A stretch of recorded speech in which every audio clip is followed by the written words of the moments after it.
Once again, this is the Get To Free Press, and I'm George Foster Rines. I'm in Valdosta, Georgia, the county of Lowndes, and in the state, or in the nation of the United States of America.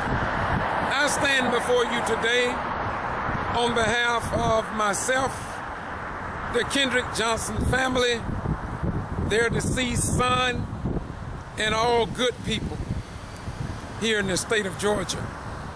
I know you see me standing here in front of the Lowndes County High School. You think I want to talk about my criminal trespass? Yes, I've been under this criminal trespass for 5 years and 8 months. And I violated no law following the death of Kendrick Johnson because I report what others ignore. That's the only reason we can find why the Lowndes County School Superintendent Wes Taylor, along with his all-white Board of Education members, would put me under a criminal trespass.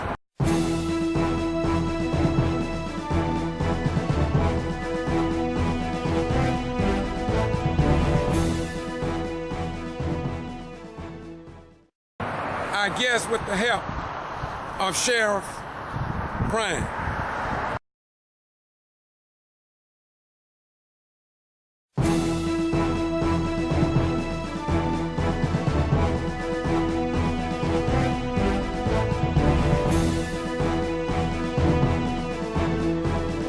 Again, you think I'm here to talk about my criminal trespass? No, not today. Not today. It just came out that this third autopsy talks about Kendrick Johnson dying,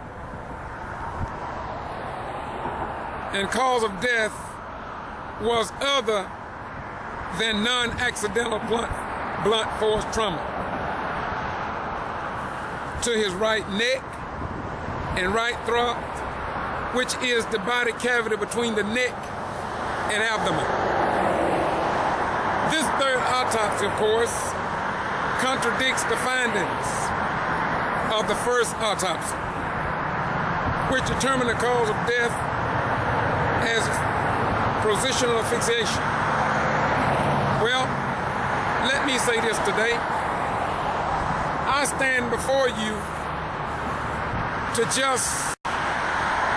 donate a few nuggets to your brain. The attorney fees for approximately 10 white attorneys was brought before Judge Richard Porter III, Attorney Shavine King out of Albany was the one attorney that addressed all those attorneys concerned for attorney fees. That black attorney, in my most humble opinion, and if they would have let me in the courtroom, I could have recorded it so you could witness and check me out. Or if they would let us have the footage of the cameras in the courtroom, you could see for yourself. But here in Lowndes County, they will not. They will not let you get a copy of the camera video that belongs to the taxpayers. They won't let you have it. Open under the Open Records Act. Some of you may know, but a lot of you do not know that those 8 to 10 white attorneys was asking over $1 million in attorney fees. You don't know that.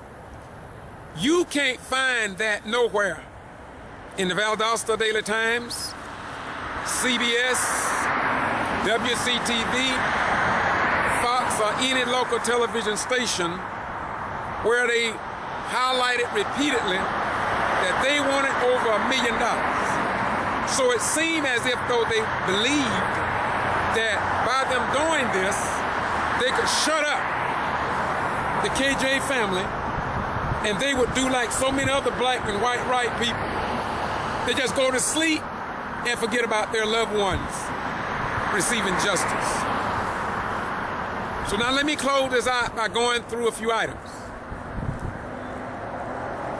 I'm talking about Lowndes County High School and the football Vikings.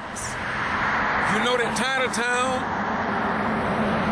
name belonged to Valdosta and Lowndes County.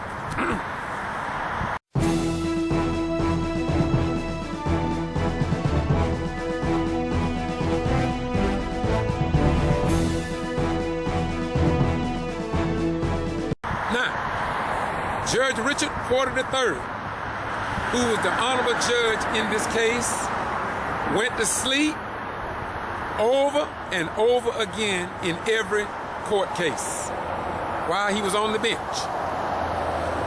The Valdosta Daily Times, I'm gonna repeat, we only have one newspaper. The Valdosta Daily Times did not address that even one time. WCTV Channel 10, who was allowed to go in the courtroom and record, but they refused to provide the video footage, even the little bit that they recorded, to all members of the press as they were ordered by Judge Richard Porter III. And I don't see where the judge got them in contempt or for violating his court order to provide us with the footage that they recorded for the time they recorded. ABC was in the courtroom and others, but nobody talked about the judge sleeping while on the bench. So how can you rule in a case with over $1 million request for attorney fees and you asleep? I guess that's what the Georgia Bar Association or the big wheels in the state of Georgia allow under our form of government. Well, the thing is, I have interest against injustice. The Johnson family got to be the strongest family in this country. They will not stop and not charging for justice for their son that they know and all of them know was murdered. Now, what I witnessed in this courtroom today... Yeah, that was my main question, yes, sir. What I witnessed in this courtroom was, first of all, a judge inattentive. Now, I'm going to be honest. I think the judge was fair. I think he was admirable. But the judge was inattentive when he went to sleep not once, not twice, but 3 times and one time at the end. Is that why you tried to get my attention? I didn't have a camera because of the situation, well, I'll explain later. But you tried to get my attention to let me know that he was sleeping? Yes, I did. And I also notified all the other news teams that were him. Did you see, and all of them say, yes, we saw it. Did you see the judge that he was sleep on the bench? And say, yes, we did. Whether they're going to air that or not, but we know the ghetto free press going to air it.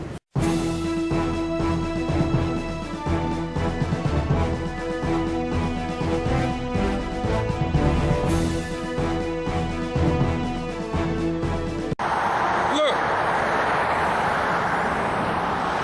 in the beginning, why was Jackie and her family member denied the right to ID their child's body after the body was found?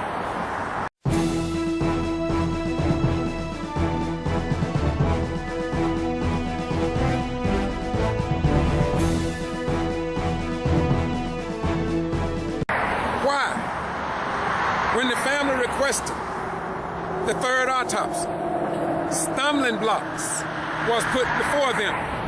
Why was that?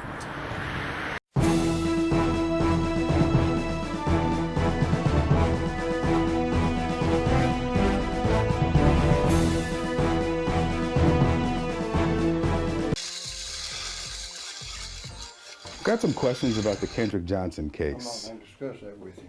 Why not, sir? Because our case is closed. The family has some concerns about why some things were not taken into evidence. There was blood on the I'm not wall. gonna discuss the case with you And why is that? because I don't want to.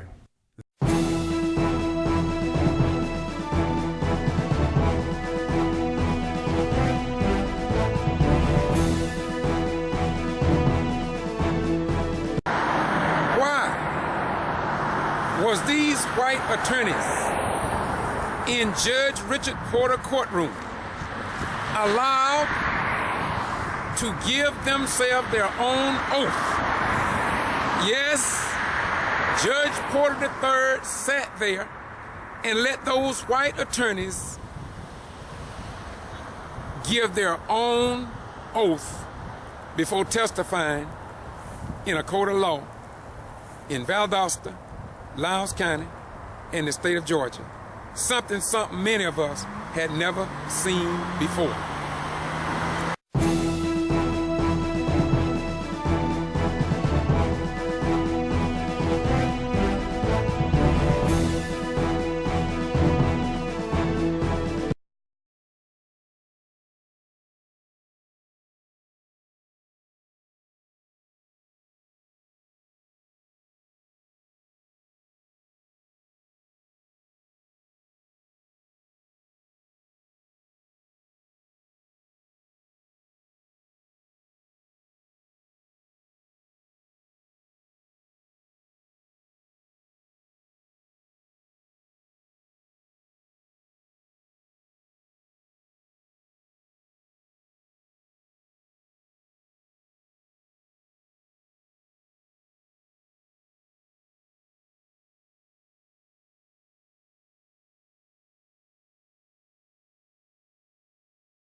Why did Richard Porter allow the white attorneys to dominate and control that court case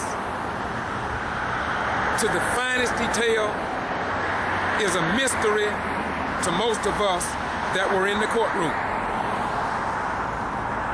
And if Judge Richard Porter had not denied us the right to record in the courtroom, we could show you on video exactly the truth that I'm speaking right now. This is why it's so important that if we gonna send our sons and our daughters into the armed forces to fight for something, we sure as heaven better find out what they fighting for.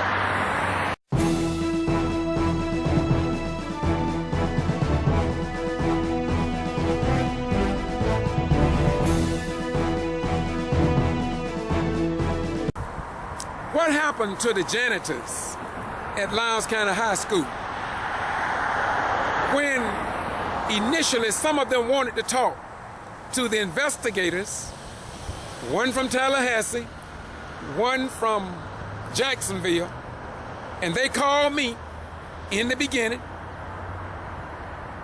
but they were not given access to Loudoun County High School at the beginning of the investigation and at the time of this young man's death. Why was the news media, not only me, but the news media banned from the school along with private citizens during that graduation in May of 2013? What was the purpose? Did they have something to hide? Wes Taylor, Superintendent Wes Taylor, did you have something to hide along with your all-white school board of education members?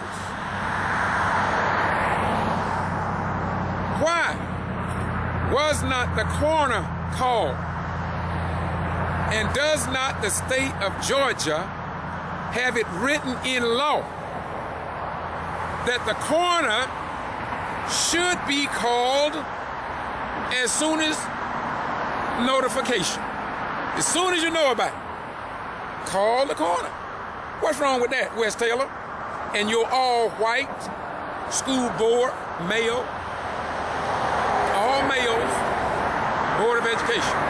Why didn't you do that?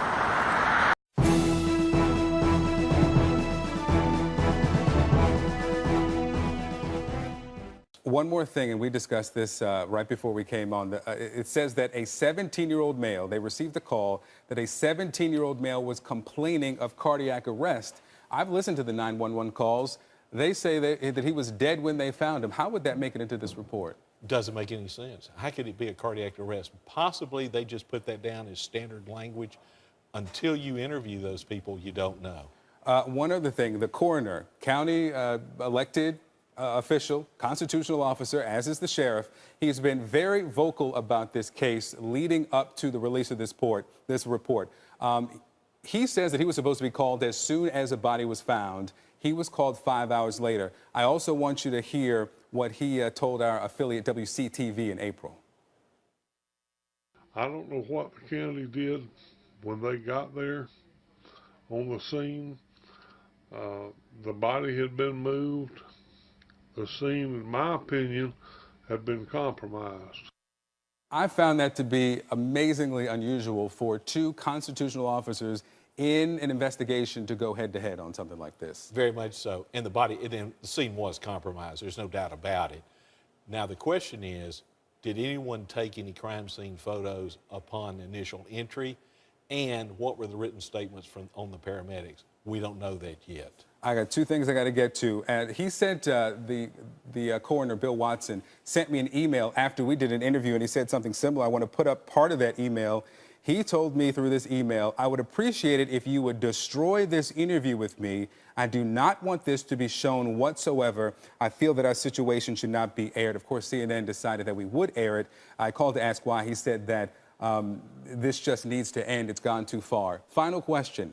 Are there enough questions here that if you were the person deciding for DOJ, should there be an investigation opened into this investigation of the death? Definitely.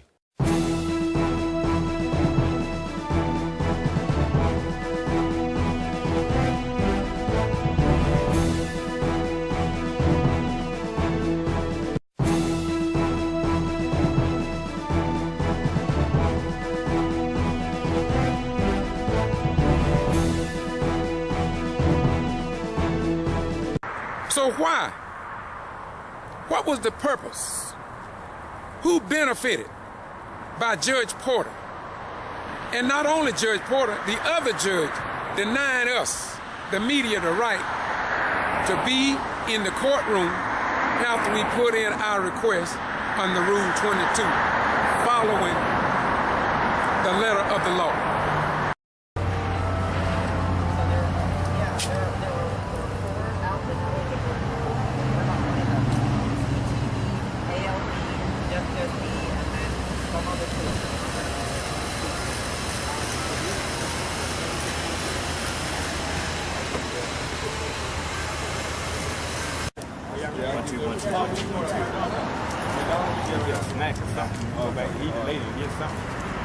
On a wrongful death lawsuit, and then combine it with Kendrick's lengthy and extensive federal investigation, there were things that had to be done.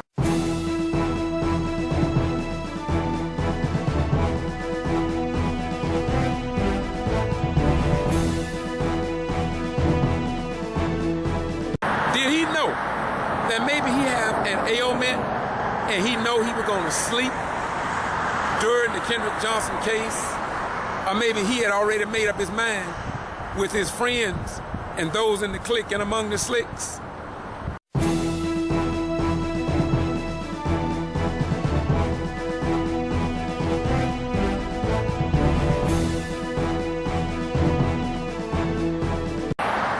Why did not Sheriff Prine, former sheriff,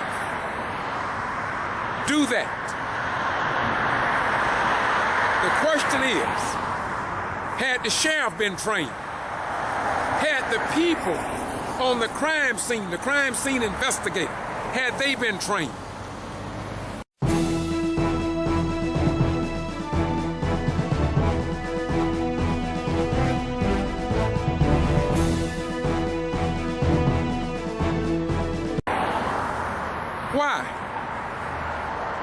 of the news media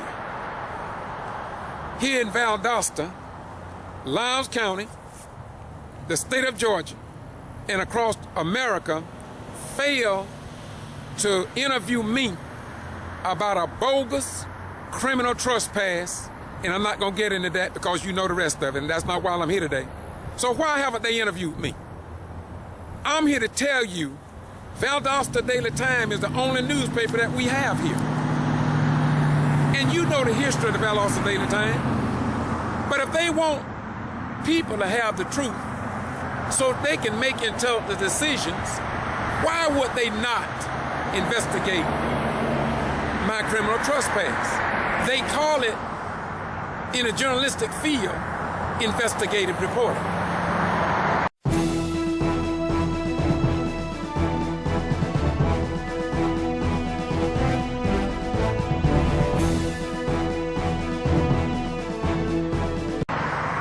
What about the trip that they were taking to Macon and when they departed?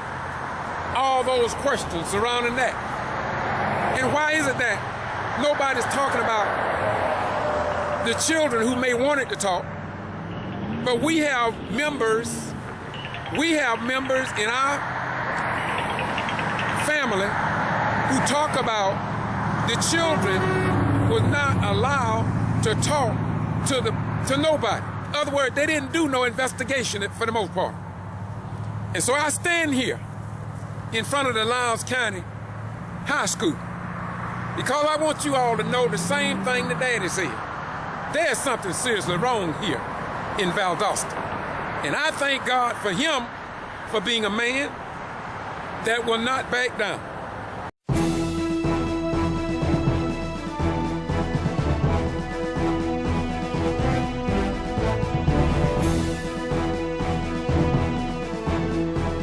All right, now to a case that has a lot of people asking questions. It's from Valdosta, Georgia.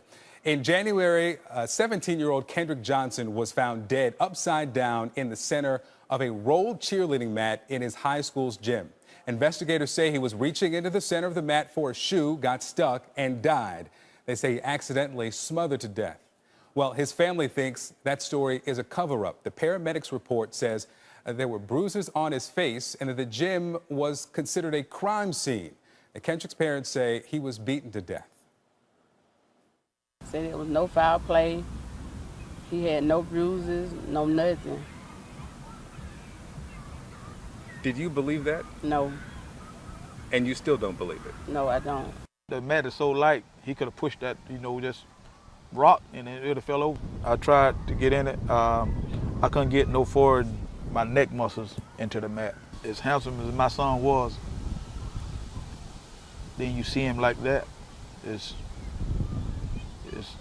crazy.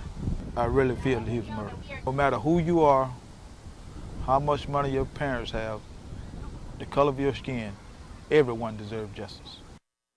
Well, now the Department of Justice is reviewing this case. Joining me now is former FBI federal agent and private investigator Harold Cope. It's good to have you back. Thank you, sir. So you've read over the autopsy report, the paramedics report, all the documents, and know about this story. Let's start here with just the dimensions. County officials say that 5'10" Kendrick Johnson was reaching into this mat. It's 6 feet tall, right? Yes. Arm extended. His shoulders are 19 inches wide. The hole in the center is 14 inches wide. Do you find that suspicious? I find a lot of it suspicious. And one of the things that really makes me wonder is that he's reaching for one shoe. How did that shoe get into this mat? It makes you wonder who was in there. Was there some horseplay? Did someone see it? There are more questions here than there are answers right now. Okay, let's talk about this paramedics report. You have a copy, I have a copy. Yes. And let's start with this element of bruising of the face. Now, the family says they were told there were no bruises, no signs of foul play, but the paramedics report says that there was bruising noted on the right side of his jaw. It does. And what's interesting is when you look at the autopsy report, there's no mention of any bruising. So it doesn't make any sense. Now, you might get away with that by saying maybe when he went into the mat, that bruised his face. I don't know. No one knows. But something doesn't ring true here. Let's talk about the consideration that it's a crime scene. Is that typical if the sheriff's office is there investigating, or does someone have to tell the paramedics that this is a crime scene? Someone had to tell them it was a crime scene. So there was a school resource officer on the scene. You would think by the time the medics got there, police were already there. I suspect the body was pulled out initially, looked at, because they made certain determination about eye movement, things like this. They couldn't have done that if the body was stuffed down in this mat. Again, a lot more questions than our answers. Now let me continue. Look, blood on the wall in the gym. How could anybody not see that and investigate that on behalf of justice? So these are questions. These are valid questions. You don't even need an autopsy report, not even the first one for this one, to tell you that something is wrong. So wait a minute. I haven't finished yet. Why is it that you all are laughing and talking about the Kendrick Johnson family being arrested and violating the law? Well, in what other way could they get documents from this hellhole of a judicial system without following the old civil rights movement, which is to get arrested if need be, to get what we need? All right. I got people over here blowing at me. I can't come out here without people blowing. They know what I'm doing. So I'm gonna close this out. But I just want to say to y'all, there's some strange thing going on in Chinatown, USA. And I'm 100% certain that Valdosta will not stay this way always. And God called us, the righteous, to stand up in times like these. So my question, like the Father, is this. Where are our pastors? Where are our big-time pastors that get all of your tithe money?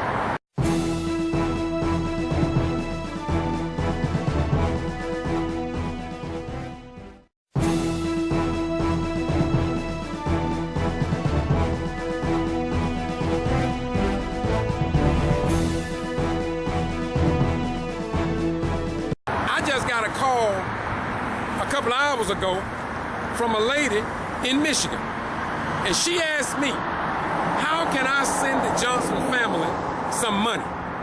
Because they need some financial support. I told her I would try my best to get in touch with them, because that's one thing we always need.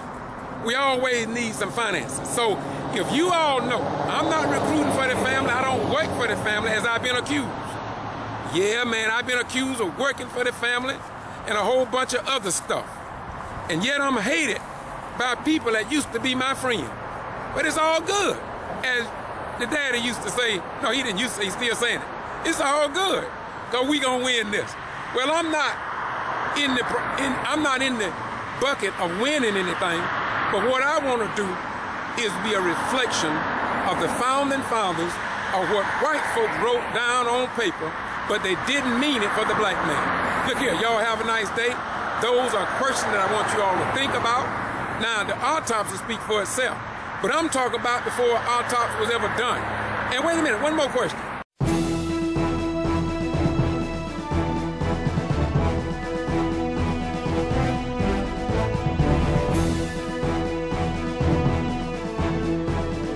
Why is it that nobody who did not call the coroner, did not secure the crime scene, would not let the parents ID the body, not mention the crime lab as the dad highlighted in the video before this one that I'm gonna put up tonight? Why is it none of those people? I never read in the Valdosta Daily Times, no TV station, that they was counseled, that they was corrected, that they were reprimanded, or that they were removed from office, fired.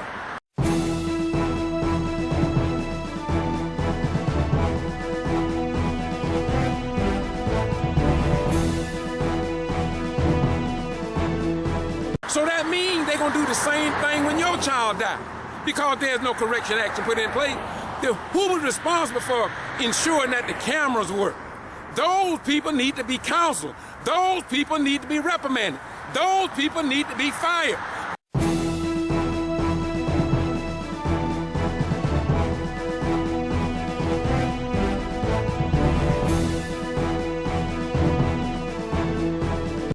teachers who know what went down but didn't tell the truth about it. I want to see them in jail myself.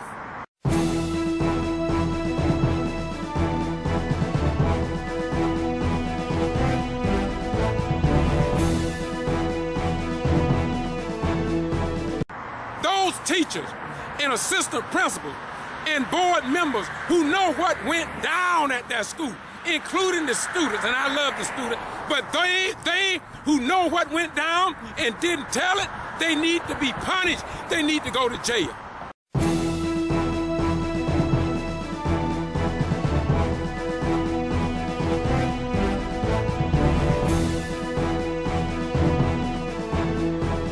Now look here, I say all this out of great love. Y'all have a nice day. The Ghetto Free Press, we report what others ignore. Bye-bye, we gone.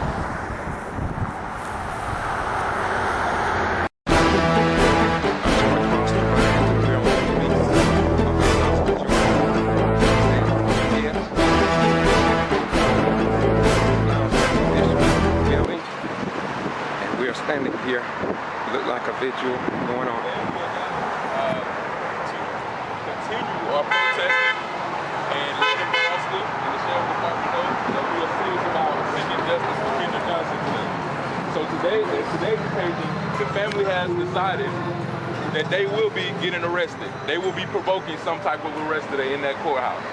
So what we are asking for the supporters, and only the family members will be doing this. We're asking that simply that the supporters, that you all stay up here on the corners, on these corners that we have been protesting for the past weeks. So if there's anything you need, talk to Stephen, raise your hand, Stephen, or Alexis. They will be actually coordinating everybody up here. But once again, like I said, the family, Mr. Johnson, Mrs. Johnson, will actually be at the courthouse provoking the arrest. So once again, we need nobody up there. The police are already strategically parked in place, and they already know it's coming. So we don't need nothing from outside of that situation to be agitating them to cause you guys to get arrested. So we're going to do this safely. Remember, this is non-violent. This is civil disobedience. So please understand that. There will be no harassing the police, no racial slurs. Let's be real people about this. Let's be godly people. Let's be children of God today, okay? Because this is very important. This is our first step in seeking justice and being civil disobedience. So as we do this, please follow instructions. And once again, I thank everybody for coming out. And if you need anything, let me know or let these people know. So we can get the 5 people, because it's 121 now, get them locked up arm in arm. That way, as we get walking towards this courthouse, while here is chanting.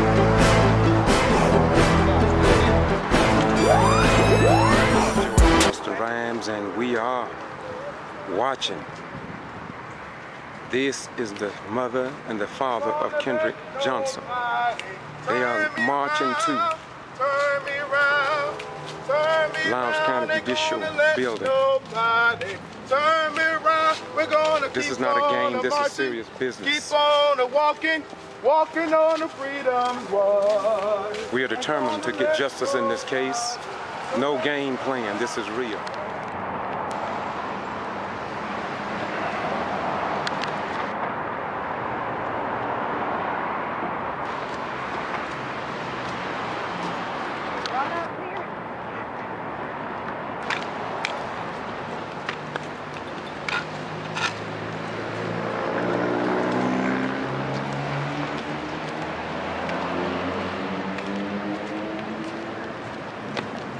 This is a historic day for Valdosta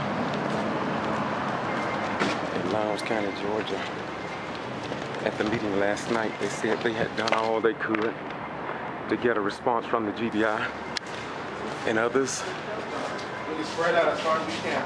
Copy it, spread out as far as you can. There we go.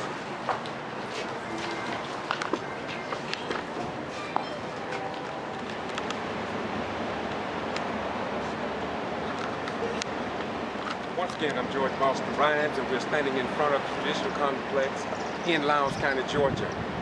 Back in 1998, if you remember, we got word that the local police had said that Reverend Rose and his protest marching, he could march up any street, but don't arrest him, because they did not want to draw national attention to the movement concerning the death of inmate Willie James Williams.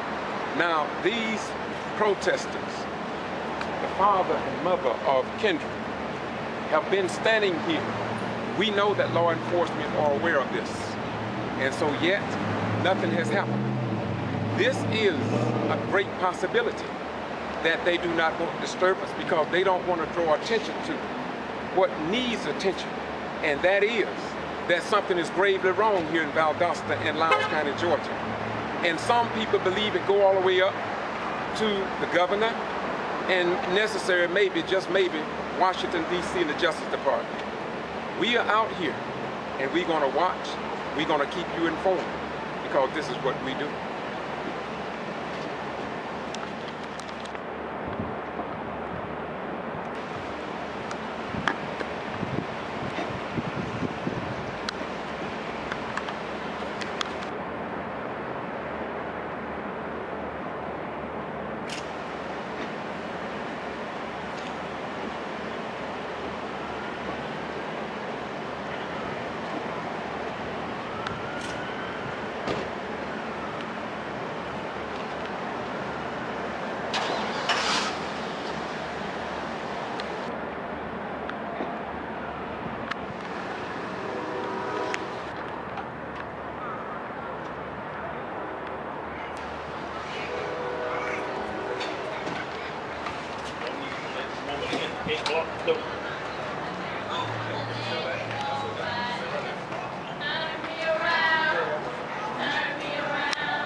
Cameras are watching, sir. All up. You can't drag this mother. You cannot drag this mother and father, sir. Limbo, limbo, limbo. Go willingly, go willingly, go willingly. Limbo, limbo, limbo. Come on in, please.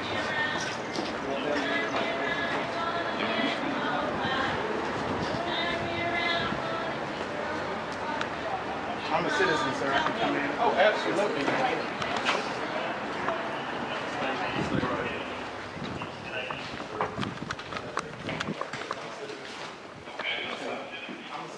He can go over there. No, sir. Behind the screen. You know the law. Behind the screen. They are taking them into custody. They're taking them away from our site. They have not put them in handcuffs, but they're taking them to the back. They did not do it here in sight of us. They marched them in the back of the H. Arthur McLean Judicial Center. Once again, we will wait.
I'm just here.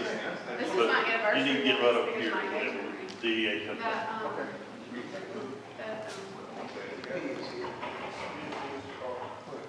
I'll say it's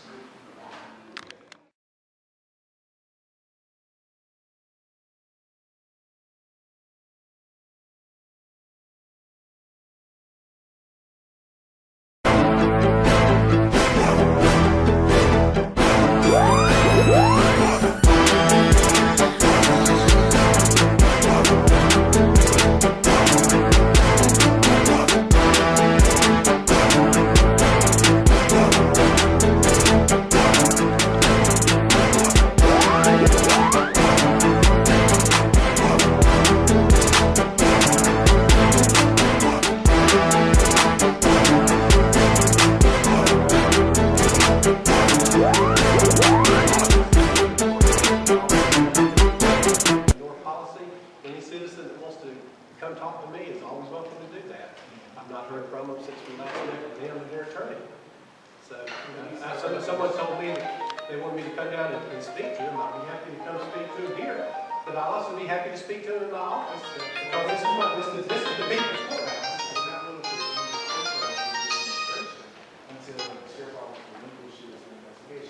Well, of course, the Sheriff's Department is not going to release the details of the investigation until the investigation is complete and they have everything from the G.B.R.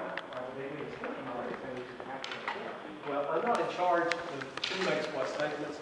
I'm telling you that in any law enforcement investigation, until they get all the evidence back in from the crime lab and have a completed autopsy report, they're not going to open their investigation to the public.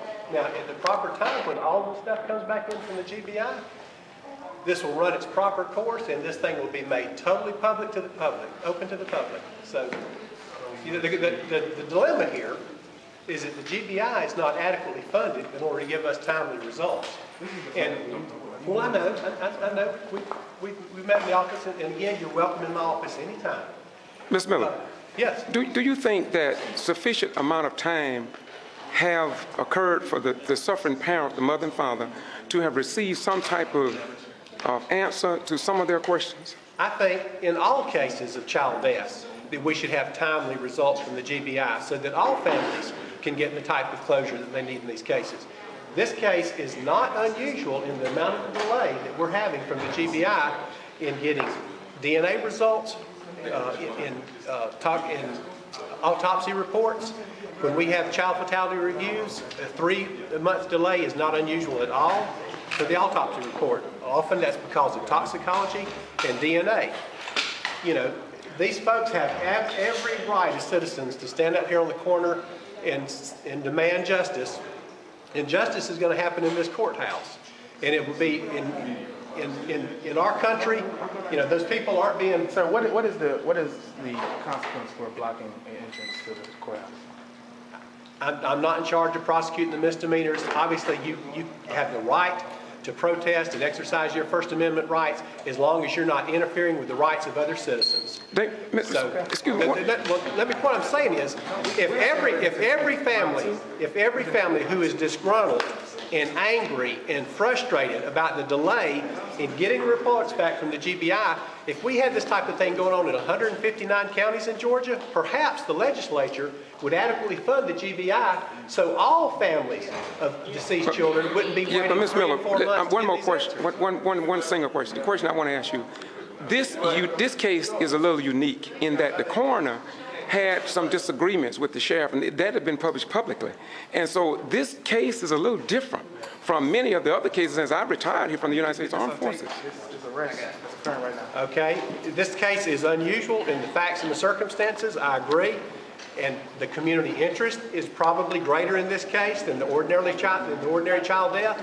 And that is why both the Sheriff's Department and I have both been in touch with the G.B.I. asking them to expedite the DNA results in the autopsy in this case. But think about this now. When we expedite this case, that means we're skipping over other people. There's another one that's on the list. Family members who've also died, who also wants answers. So my point is, everybody should be able to get timely results. Everybody should be able to get this information back so that we can see how our children are dying in this state. Question. initial investigation, who called the GBI? I do not have the completed case report yet. I know that on the scene, the Sheriff's Department was there, the GBI was there, the Valdosta Police Department had a presence there. So as to who called the GBI, I'm not aware of that yet. But ultimately, when I get the completed case report, and I have the entire report, and a report from every agency that's involved, then of course we'll have all those answers. But I'm not in a position to answer specific questions like that today. Thank you. Sure. Pardon?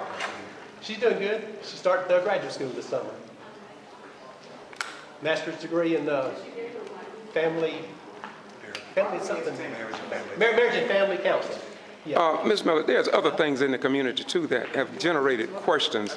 For instance, it's not only the death of Kendrick Johnson, but we have also had many other incidents, such as the number of jail deaths, and seem like nobody will even talk about that here in Lowndes County.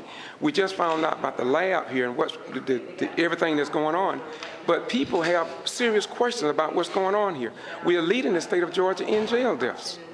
So don't you think that complicates everything as far as the citizens here in the community? What's your specific My question? specific question is, with the 31 jail deaths from 1994 to 2009, and from 2009 to 2013, it's like top secret. The news media, nobody knows about those jail deaths. And so my question is short form, in addition to what we already know that's going on here, don't you think that that puts the citizen at a disadvantage in terms of trusting the coroner, the sheriff's department, and other legal entities in the community? Every time there's a death in a jail in Georgia, the GBI is called in to investigate it. If there are suspicious circumstances and there's an identifiable assailant involved, those cases go to a grand jury and those cases get handled up in Superior Court, just like the people that are killed out at the prison system. So, I don't think there's been any secret deaths occurring in the Lowndes County Jail. As far as to whether or not that is a larger than average per capita number, I certainly have not done the investigation statewide to look into that. Well, it's been reported in the Journal-Constitution. It's well documented that we are leading the state of Georgia in jail deaths, and we don't even know. But we number and per capita? What? Well, I'm not familiar with ours. That's okay. That's okay. Then you are allowing to go down this Lowndes County Jail to go down in history for arresting parents of a 17-year-old child.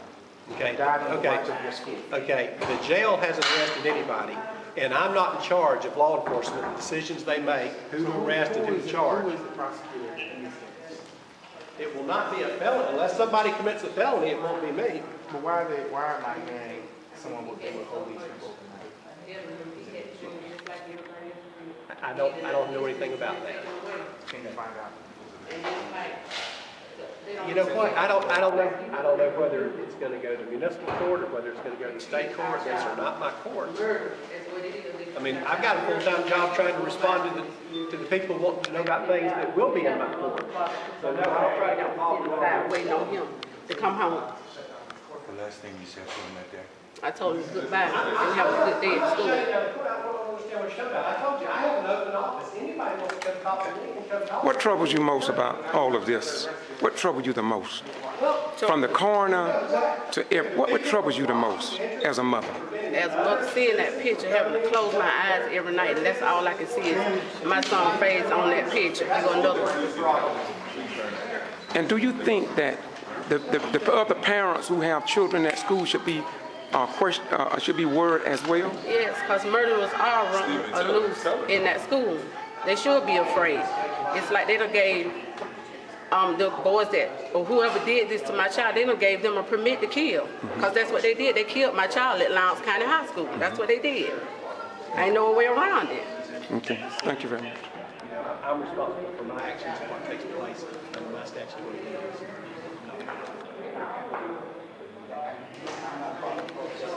Well, anybody who wants to's got the right to do that as long as they don't interfere with other folks. This is something that personally, concerned me because I couldn't understand why the city was not in charge of investigation rather than the county since their property is in the city. Well, of course, the thing people often overlook, the city's also in the county too. It's customary that the county steps back and lets the city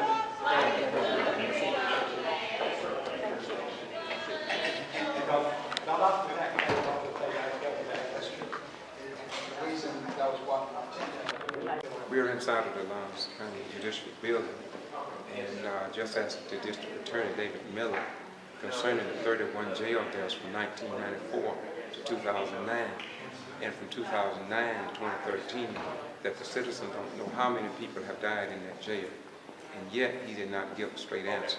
I think it behooves all the citizens here in Valdosta and Lowndes County to be concerned about other human beings. I did not get an answer. So the question remains. He seems as if though he did not even know that Valdosta and Lowndes County are leading the state of Georgia in jail deaths for whatever reason. We're not going to say it was hidden or anything wrong. But all we will say to the District Attorney, David Miller, is that the citizens here in Valdosta have a right through the news media, the newspaper, the television, and the radio to know how many human beings that have died in that Lowndes County jail. And while it's been published in the Atlanta Journal and Constitutions and other newspapers in the state of Georgia, why Georgia is leading the state of Georgia and nobody wants to see it. This is why. Listen. That is an abuse of force. That is an abuse of force. Rather than arresting her or doing anything. That is an elderly woman. They don't care. I want y'all to know that Lowndes County is on the news today. This is what y'all doing. If she violated the law, other action should have been taken. You wouldn't do that if she was white, mother. They don't care.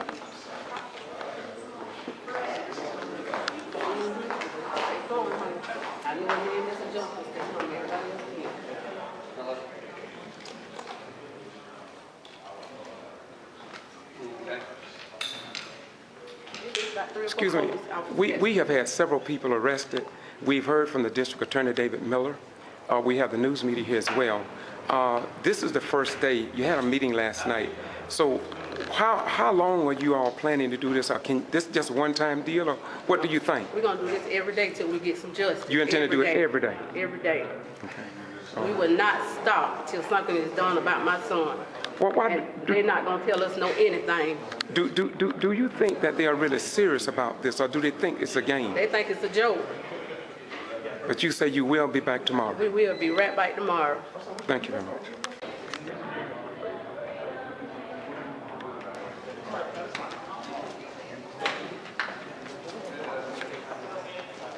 Excuse me, sir. Thank you.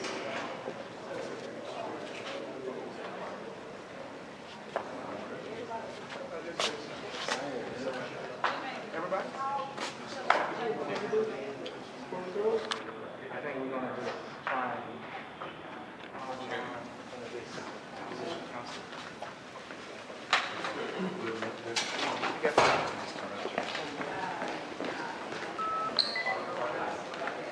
stay right there. Right there. So no one can get in front of you. Move up so they can't put a line of defense. Pardon me, guys. Steve, tell them they need to get in the front. I guess to understand. Keep taking steps. Tell them one step at a time. One step at a time. One step at a time.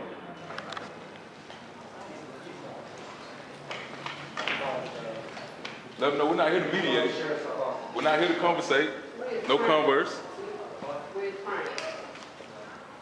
Ms. Johnson, we're not here to conversate, Ms. Johnson.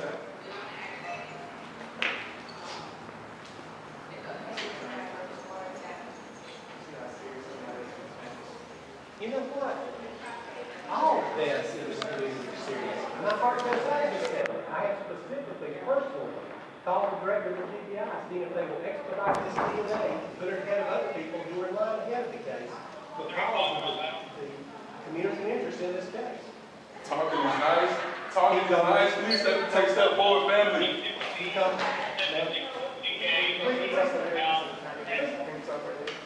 I appreciate it if they wouldn't. Talking is nice. Please take a step, family. Please take a step.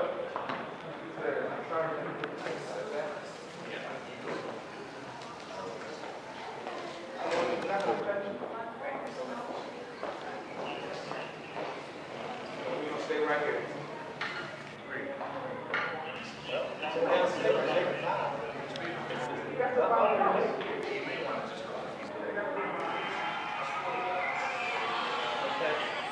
Johnson, if there's no other questions, you guys go over that phone.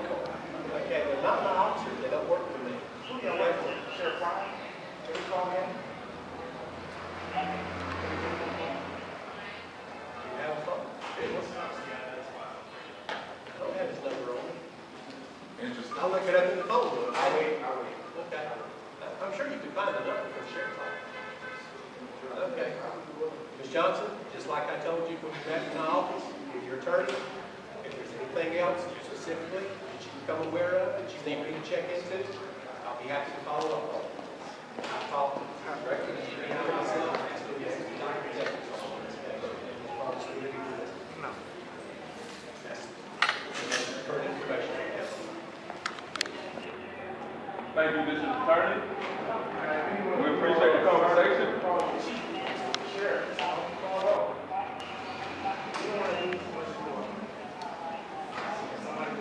Deputy Sheriff, anybody that's willing to put them on to speak to this mother. Speaking to this mother, I'm sure that they will talk. Now you're going to allow me to speak. I want the America to watch this right now. Then can you spread out? Can you spread on? Thank you. Go ahead, please. Go ahead. We're not done. It's just the first day. Just the first day. More people will be here. Just the first day. We're in for the long haul. Unfortunately.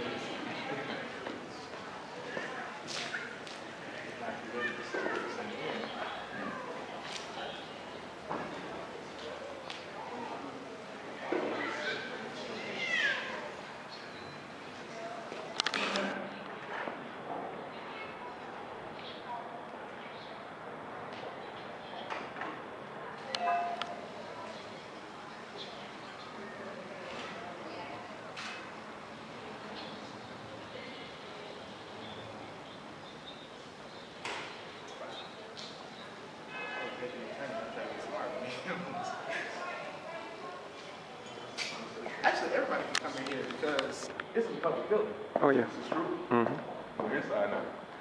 You want people to stand behind this rope? Is that what you are accustomed to? Like we see the same. I want y'all to see the overuse of force in Lowndes County today. You mean to tell me you have what did you say? The overuse of force for these citizens who are here in the courthouse, 5 police officers. How many have we lost, Stephen? We've lost 3. Three already. Oh, 3. See that? You saw how they abused this elderly African-American woman.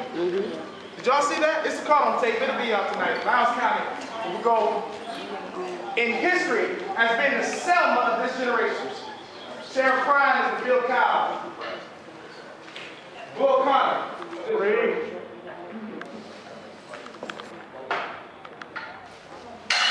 We ain't got nothing for time.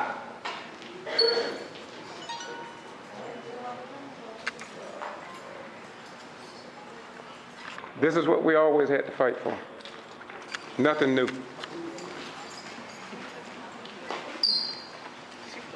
Family, take a step forward and show the people why you're here.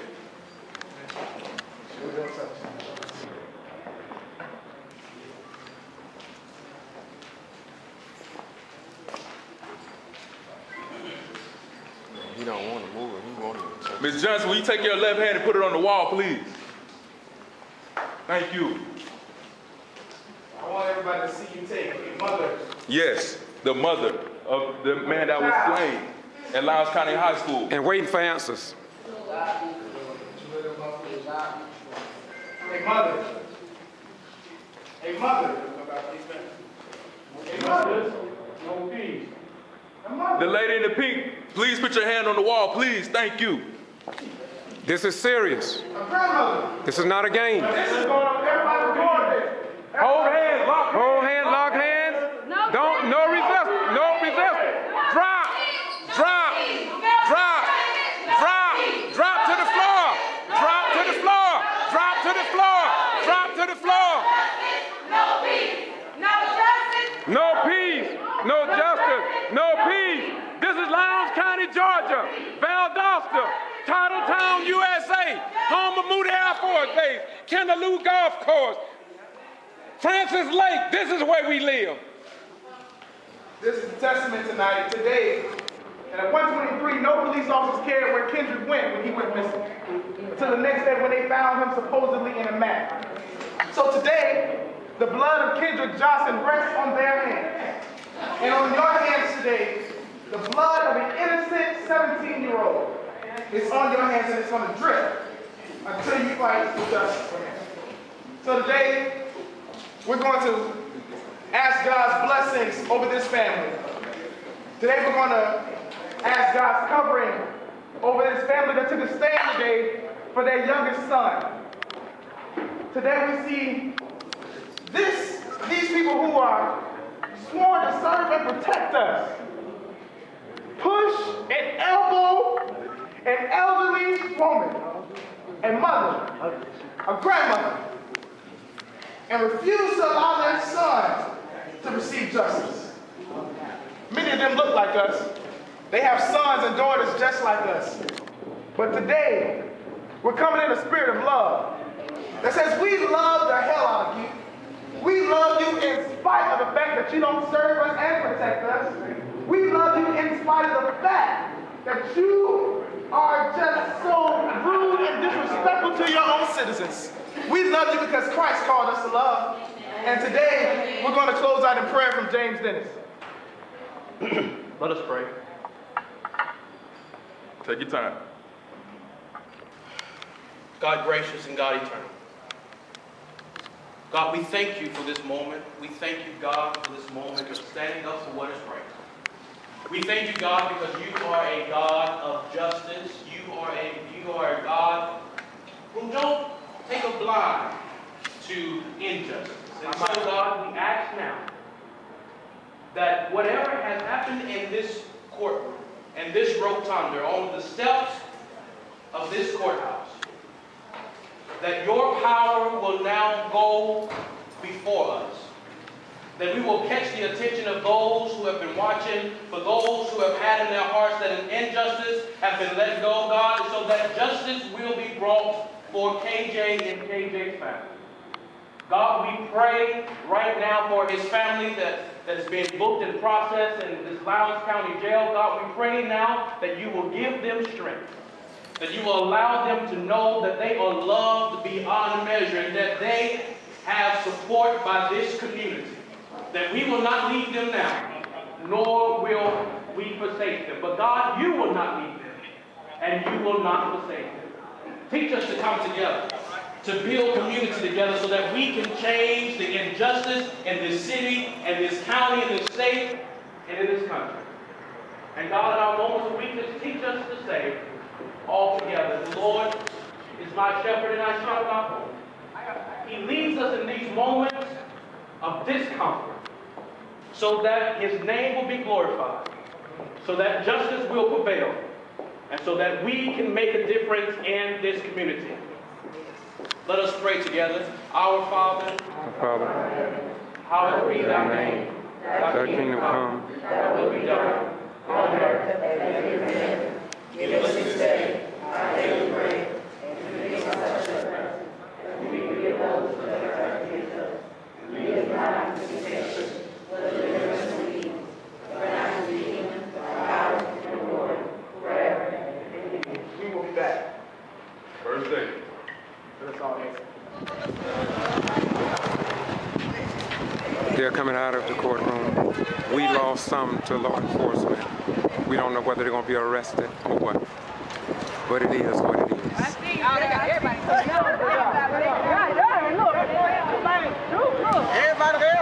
We should have stayed longer.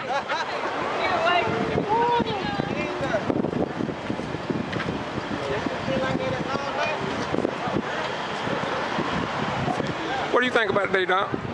What do you say about today? I think today was a magnificent day.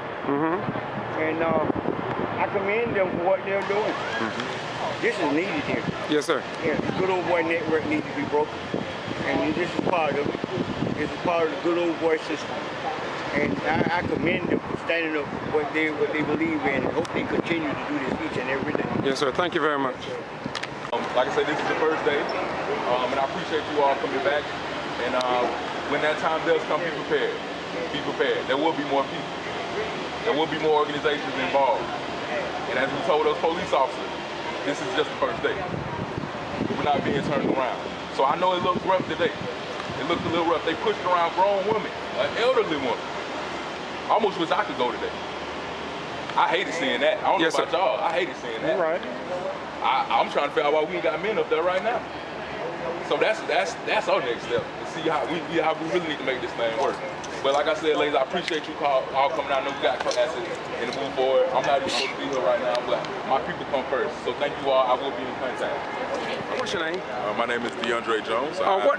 Okay, go ahead. I'm the previous president of the NAACP chapter at Valdosta State University. Hey, what just took place out here today? I watched that. I was recording, but I want you to give the people, not only here in Valdosta and Lowndes County, but across the nation, what just happened here? What we have today is 100 supporters supporting the family as they practice civil disobedience today at the steps of the courthouse. They blocked the entrance of the doors. The police showed a little bit of force. The father was the first one. The father of Kendra Johnson was the first person to be arrested, and then followed 5 more family members. So right now, that is where we're at. That is what happened, and this is just the first day, as we told the police officers and the district attorney. Last night there was a meeting at Serenity Church. Was this the result of that meeting, or this something that you all have been planning for a long time? This is definitely something that we finalized last night. We have been thinking and trying to figure out what do we need to do, what can we do to let Valdosta and Lowndes County know that we are serious. So this is just the first step. We plan many more steps ahead. So please, anybody that's out there that's listening and watching, please show your support. Talk about it. Conversate. That's what we're trying to do right now. Start this conversation. There's a mother of a slain teenager that's going to jail overnight for standing in front of the courthouse. I say that again. There's a mother of a slain teen who had no support from the city who's going to jail tonight because for her son. Is this the same mother who stood on these steps during a press conference and were not allowed to see her son before they get ready?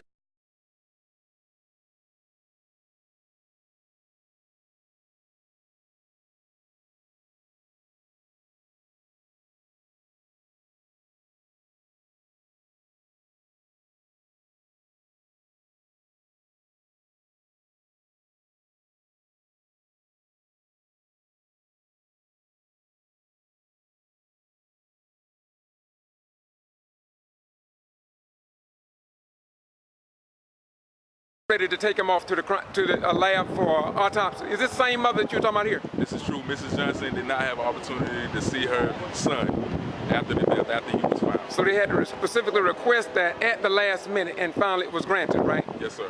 And we also understand that there's a problem with the coroner and the way the whole case was handled. Is that correct? That is correct. I've been reading this in the newspaper, and so I guess the mother and father, so I guess they just can't take it no more. What is it?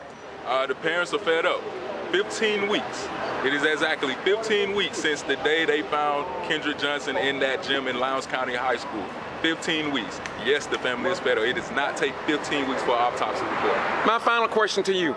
Do you think that the G.B.R. know how it's ripping and tearing this city apart down here, regardless of what the DA say about the lack of funds? Do they know what is happening, how it's tearing the heartbeat of this city and county apart? I do not believe the G.B.R. understands, just because, I will give an example.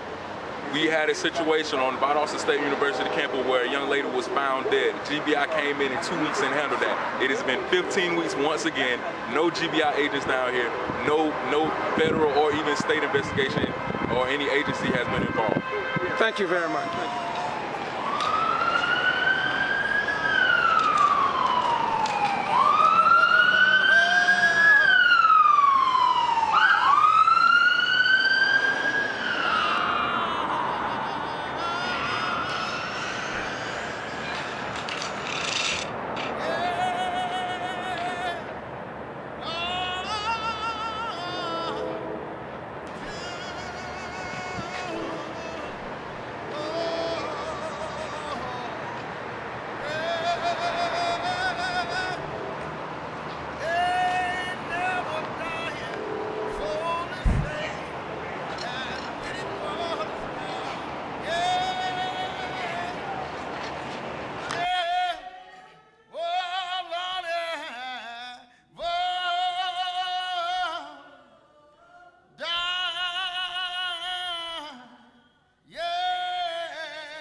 my calling to fulfill to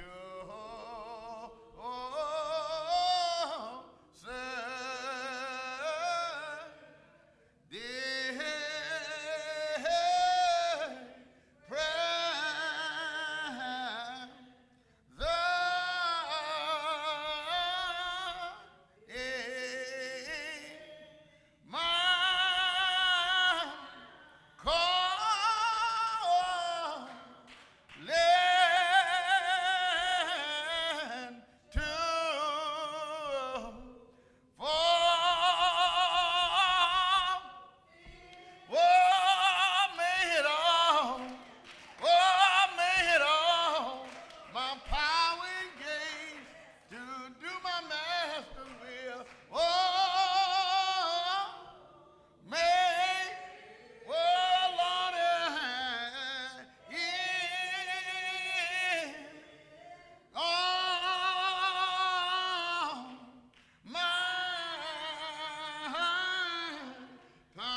Let us stand before his presence, arm me with jealous care, as in thy sight to live on me. With jealous care,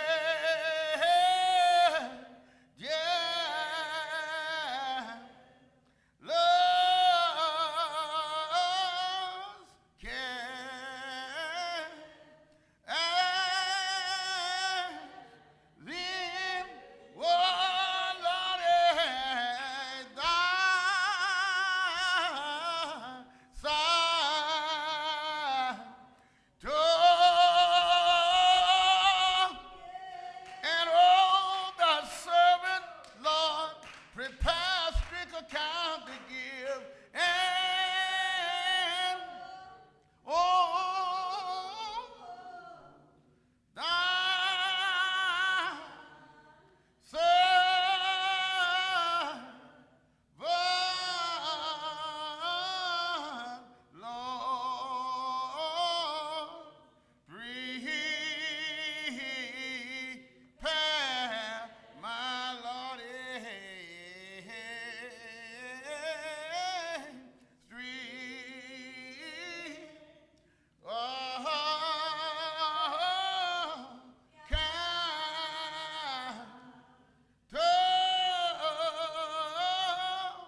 need to later get something. On a wrongful death lawsuit, and then combine it with Kendrick's lengthy and extensive federal investigation, there were things that had to be done. Greetings. State your name, please. Bobby Worthy. What organization? I'm Bobby Worthy. I'm National President for the Justice League United. I'm the Minister of Law and Justice for the New Black Panther Party, and I'm also a national board member for the National Black Man's Movement, chaired by Attorney Malik Zulu Shabazz. You also came from Waycross, Georgia, right? Yes, I did. What interest do you have in the Kendrick Johnson case and this lawsuit have been, finalizing the allegations against the family? Well, the thing is, I have interest against injustice. The Johnson family got to be the strongest family in this country. They will not stop and not charging for justice for their son that they know and all of them know was murdered. Now, what I witnessed in this courtroom today... Yeah, that was my main question, yes, sir. What I witnessed in this courtroom was, first of all, a judge inattentive. Now, I'm going to be honest. I think the judge was fair. I think he was admirable. But the judge was inattentive when he went to sleep not once, not twice, but 3 times and one time at the end. Is that why you tried to get my attention? I didn't have a camera because of the situation, well, I'll explain later. But you tried to get my attention to let me know that he was sleeping? Yes, I did.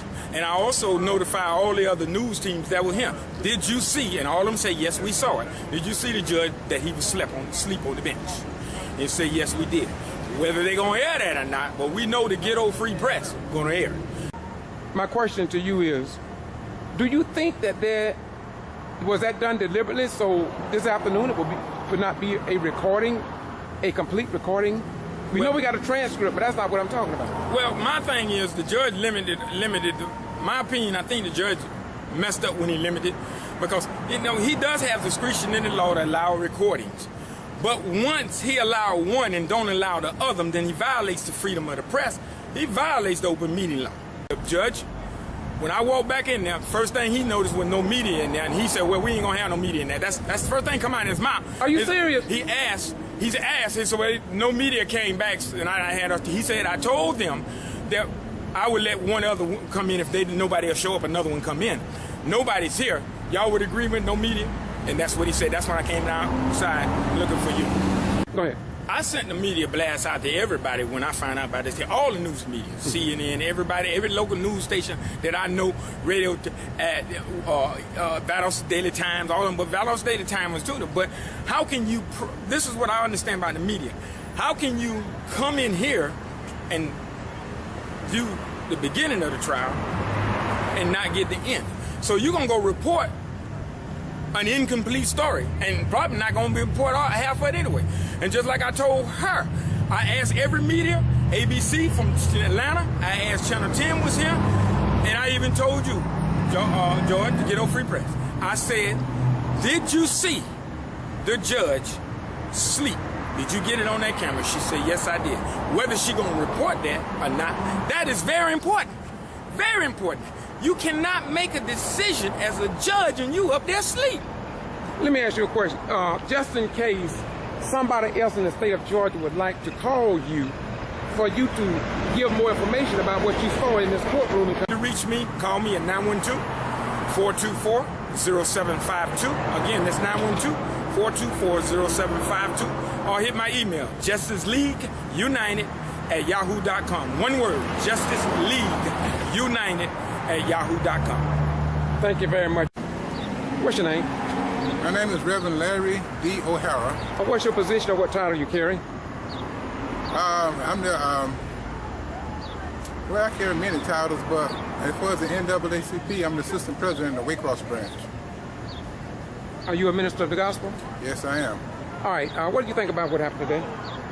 Even the judge sitting up there asleep from time to time. You saw him sleep too? Yes, and when he wake up, then somebody holler an objection, and he don't know what the objection is. So then he turns around and asks, after the guy called the objection, you speak his piece, then he turned around and asked Mr. King, and Mr. King just blurted out. He just go ahead on and beat every avenue that they came across today, they got whooped. Why do you think that there was no camera in the courtroom And the reason why they didn't want y'all in there with the camera, because every time they make a mistake, it's recorded on film, and they don't want to have to go back and use that.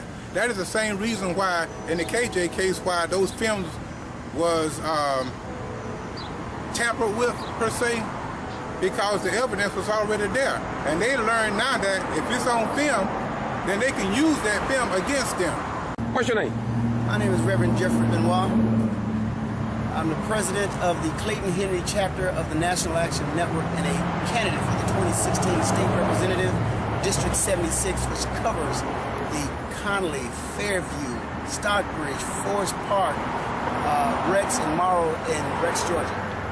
Because you call it National Action Network. Who's the founder of that organization? The founder is Reverend Al Sharpton, who founded the National Action Network in 1991, so this is our 25th year. First, I want to ask Bobby, what did you say that you saw the judge doing in the courtroom today? Sleeping. What did you say you saw him doing? Sleeping. Did you see him? Oh, he was not. He was not, and at least 3 times that counted. I heard several other people, and I want to be on camera, that you all saw that. Now, how? The judge has proven that, that he really don't want the cameras in the court. I mean, and I understand why, because the last trial he went to sleep 4 or 5 times, and this time he went to sleep 4 times, nodded on the bench, was sleeping. So, I mean, no one is saying about it. Even when the media was there the last time, you was the only one who reported that the judge was asleep. He actually went to sleep, and nobody seems to see that's not a problem. Well, being a problem or not, it seems to me, because if I had reported, I would let the people know what happened and took place in the courtroom. But it seems that the local news media are not concerned about judges sleeping in the courtroom, or for that matter, even what's going on here today. Because, I mean, we had other things in the city that was going on, but this is a very high-profile local, state, and national case. And yet, when it comes down to our television station, regardless of whatever happened in Valdosta, they wasn't here. Well, go ahead, I'm sorry. Well, it's all support. To me, it's all supported by white supremacy. It's getting to the point that whites seem to think that everything runs around them, and it's getting worse with the police brutality. We're technically moving to a dictatorship.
Kendrick's lengthy and extensive federal investigation, there were things that had to be done. Greetings. This is the Get To Free Press, George Foster Rhymes, and of course, today we journeyed into the courtrooms in the Valdosta, Lowndes County Judicial Complex. This particular case dealing with the legal fees of attorneys and suits against the KJ family. Mr. Worthy from Justice League United was once again here in the courtroom. How you doing today? I'm good. What do you think about the case today and the progression of it and how it's going? Well, it's going. I don't think it's really going the way the attorneys think it's going to go. Well, the first thing I want to address is that we ended up the testimonies from the Sheriff's Department, right? The Sheriff Department. We also ended up with, who else? Lowndes County. The county. We'll return back tomorrow with the county, continue on the county. With Lowndes the County School Board. Okay, that's the school. Yeah, Lowndes County High School. But the Sheriff Department is finished. Sheriff Department is finished. And so, the attorney for the school will be back tomorrow. Yes. Now, to the people who don't attend this case, they won't know nothing about it. Have you seen anything in the newspaper, on TV about what's going on in this case? Nothing. Only reporter there is George Boston Bryan with the Get Over Free Press. You. Nobody else is coming. Nobody reporting. The judge, the judge went to sleep again multiple times. It seems that nobody cares about what's going on or what they're trying to do in the Kendrick Johnson case.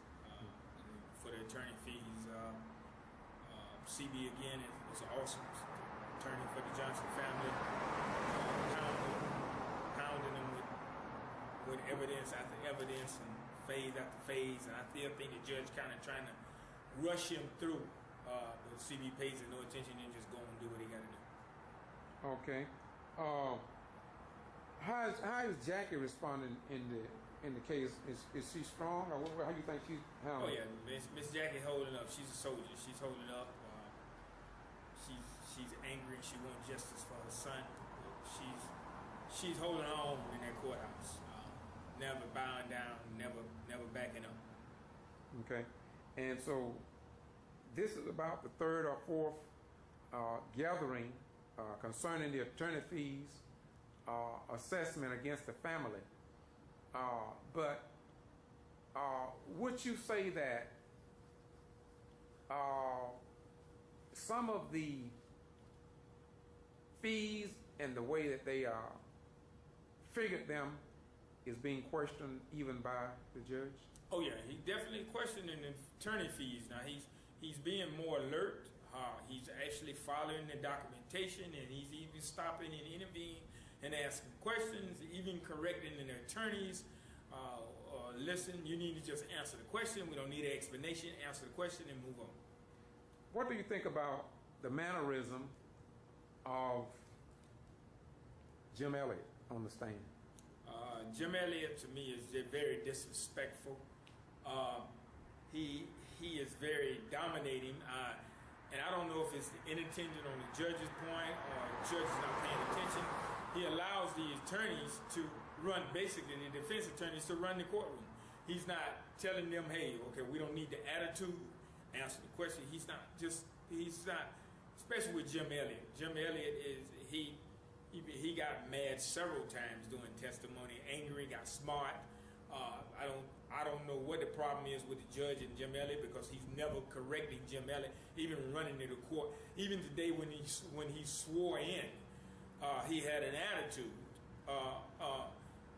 by swearing himself in. I don't think that's appropriate. I think somebody else should have swore him in.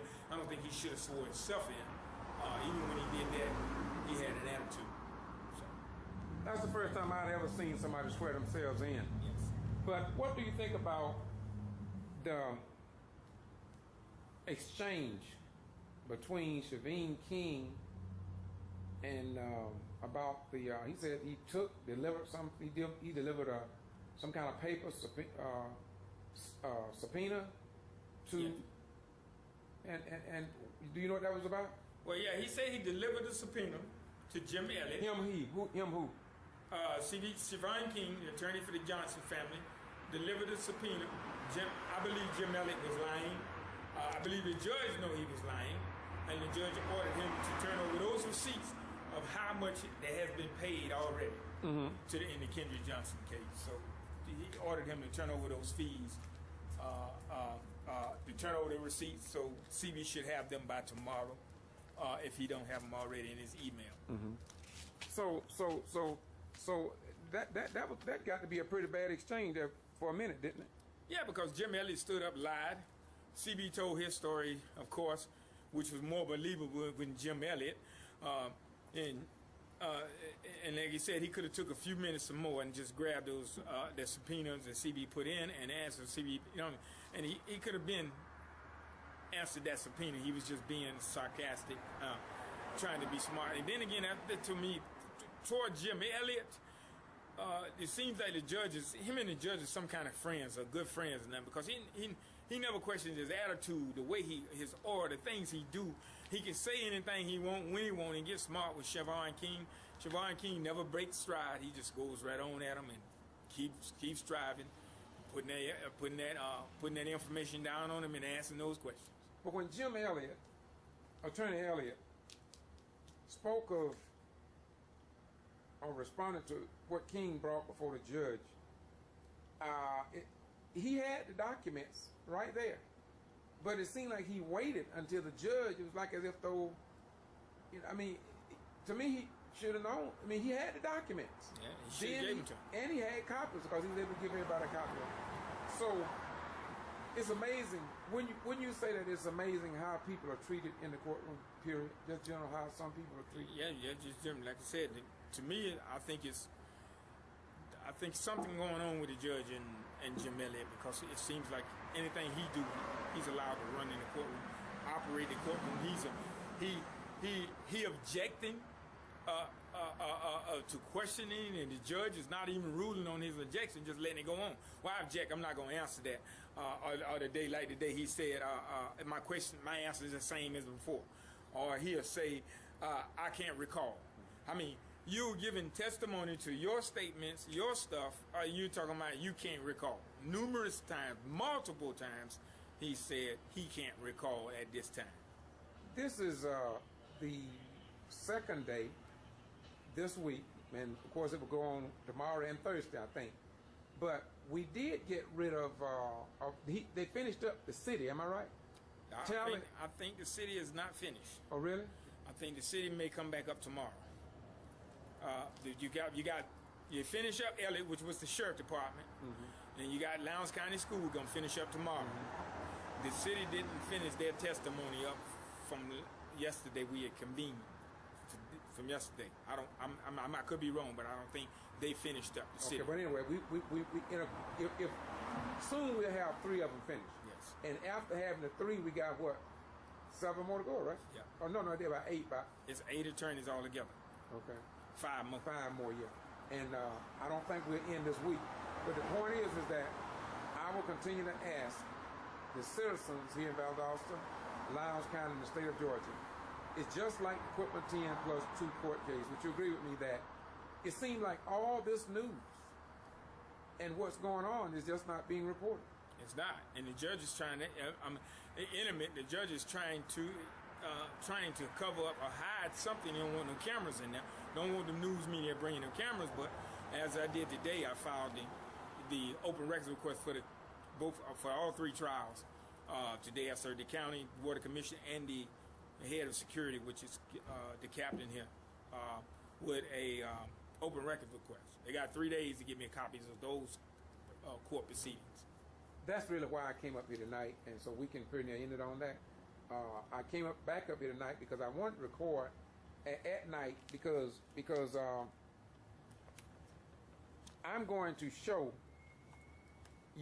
look here, brother, I'm going to show where you served those papers. And I gotta ask this again. What make you do what you do, man? Just in me, man. It's just this is my high. This is my crack cocaine, my alcohol. This is my drive. Fighting injustice. I don't make no lot of money at this. I don't make no money at it at all. I just love attacking injustice and letting these people know that they can't get away with everything they think. One other thing just popped in my mind is this here. Many people, I'm sure, here in Valdosta have seen those cameras. Minister Robertson and myself have asked about those cameras. We see them throughout the courthouse. But very few people know whether they're working, whether they're recording, who's responsible for maintaining them, and if they can get copies of it, and if it is open to be seen by the general public, that you can acquire them through the Open Records Act. So what you did today is that you first you asked, explain to us, walk through with where you first started asking about it, what happened. Well, what I did is the first thing I asked the security was, those cameras in the courtroom working? He said yes. Every time there's a court hearing in the Lowndes County Courthouse, and in them courts, all the security, the cameras in the courtrooms are running. And I asked him, how would I get a copy? He said, man, I don't know. So he said, go talk to the supervisor. So I went and talked to the supervisor, the captain, I can forget his name. I talked to him, and he said the county board of commissioners was responsible for the tapes. So I went to see the county commissioners, and they told me that the sheriff department is responsible for the security of those tapes. So I got tired of the runaround, so I served both of them with an anthelium notice. I served him, not an anthelium notice, but a open records request to copies of those dates that the Kennedy Johnson family was here, and those dates with the when the Kennedy Johnson trials was going on, the Johnson family trials, on all 3 dates, 3 to 4 times we was here, and I served CC the copy to the Board of County Commissioners, so we can, because the county saying the Board of Commissioners saying it's the sheriff department saying it's them, so I hit both of them, and they got 3 days to get them to me. And by the way, those tapes are public record. Any hearing that the public is allowed, then you have access, legal access to public records. That is not private. But if you never bring it up, nobody would ever know.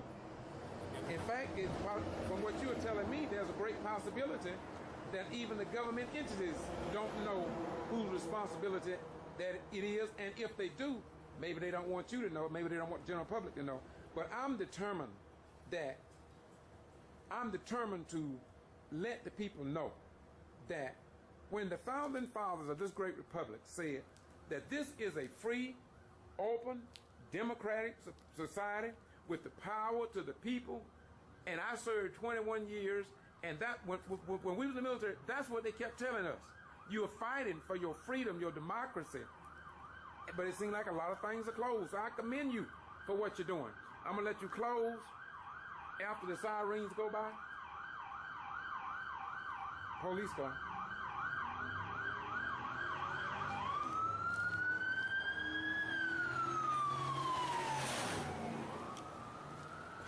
What's your name? My name is Reverend Jeffrey Benoit.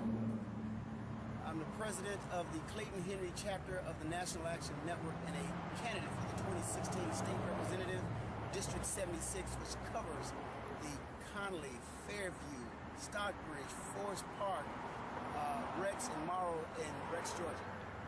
Because you call the National Action Network. Who's the founder of that organization?